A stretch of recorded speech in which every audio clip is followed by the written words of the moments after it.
Hi guys! Welcome to our channel. Enjoy watching!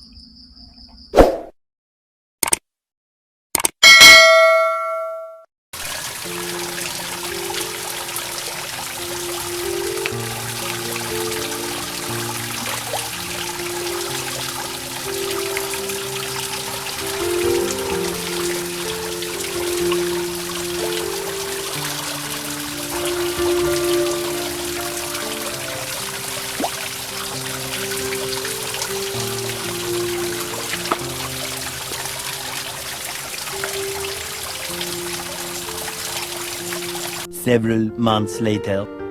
Hi guys, magandang umaga sa inyong lahat. Update na tayo. Nandito tayo ngayon sa ating mga alagang mga isda, mga koi fishes. Dito na update sa kanila kasi matagal-tagal rin hindi nakapag-video. Ngayon after ilang months na, ngayon ito na sila ngayon video na upload namin. Ayan, medyo laki na sila. Ayan na, medyo malaki-laki na ang isda. Meron na pagsabi sa amin na itong size ng pond maliit para sa kanila kasi more than 30 sila, 30, almost 40. So meron ang pagsabi sa amin na expert, sabi nila na maliit tong pool na to o pond na to para sa mga isda, so kailangan namin magbenta kami. So ngayon guys, ito yung namin ito. So meron na rin so far, lumaki na rin sila. So nag-iwan na kami na siguro mga 10 to 15 koi fish.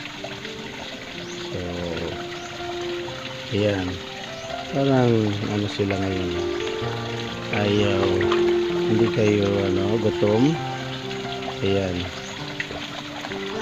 ayan sila guys. So pipiliin namin yung mga hindi masyadong malaki o matagal lumaki. Hindi ko lang alam kung ano yung klase ng koi kasi maraming koi species. So, yun lang yung advice nila sa amin. Yan. So natatakot sila, so hindi sila sanay, pero masasanay rin to na mayroong tao. Yan sila. Magandang panoorin sila na tagahagulan, parang nag-uunahan sa mga pagkain. Ayan, ayan, itong orange na to parang yung katawan malapit sa buntot. Ano nangyari, siguro naipit o nag-bend siya, pero malaki na siya. Yung nag-iisang hyphae namin malaki na.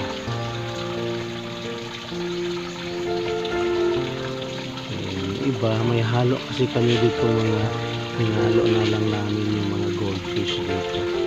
Meron kaming ginawa na pond na maliit, pero hindi siya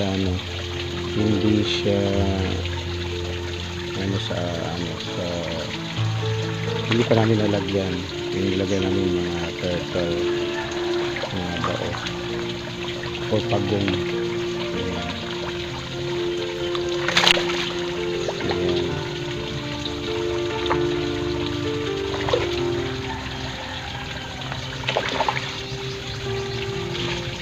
Konti-konti lang muna yung binibigay namin para hindi naman mamaya na naman.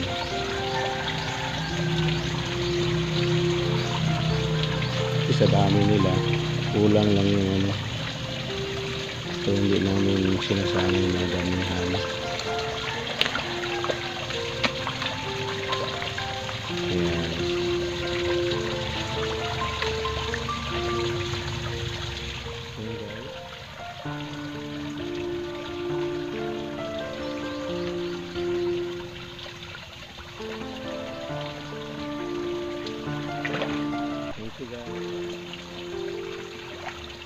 Several days later.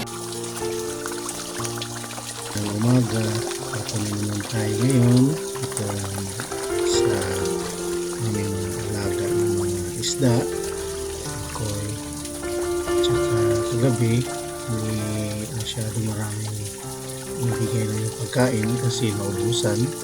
Ngayong umaga lang nakabili, so parang gutom na gutom sila ngayon kumain. Hindi rin kasi kami makapag-video agad everyday kasi meron din yung ginagawa. So ilang days na to, ngayon lang nakapag-video ulit.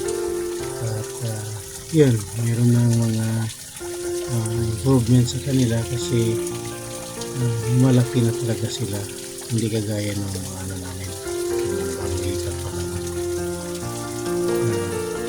Ngayon meron ng mga malaki na talaga. At saka yung iba, yung medyo huli, yung maliliit, hindi pa rin sila. Yan, yung orange na labal. Several days later. Hello guys, panibagong video na naman. Every 2 days or 3 days nag-video kami kasi meron din ginagawa din sa bahay, busy din. Meron, ito na yung mga alaga natin, mga isda. Tsaka nakikita namin dito ngayon na simula nung nilagay sila dito, nag-i-enjoy na sila kasi may malaki talaga kumpara dun sa dating pond na doon sila nakatira.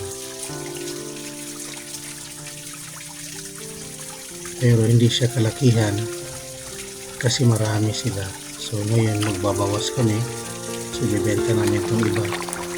So nag-iwan na kami ng mga 15 piraso ng mga isda para mas madali silang lumaki kaysa magkano sila dito, parang cramp up sila.